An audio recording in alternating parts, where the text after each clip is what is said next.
And the main takeaway of this graph is that across all grades and all subjects, the empirically optimal thresholds when we use these ROC curves consistently fall below this 10% benchmark.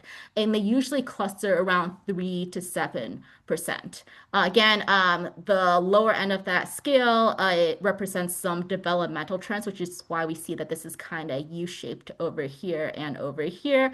But this implies that overall, the current 10% threshold is really too high if chronic absenteeism is to serve as an early signal for additional and timely supports. Now, of course, 3% I think is kind of low. That's equivalent to missing about 5 to 6 days of school. And this is where we have to balance research evidence with what is really practical on the ground.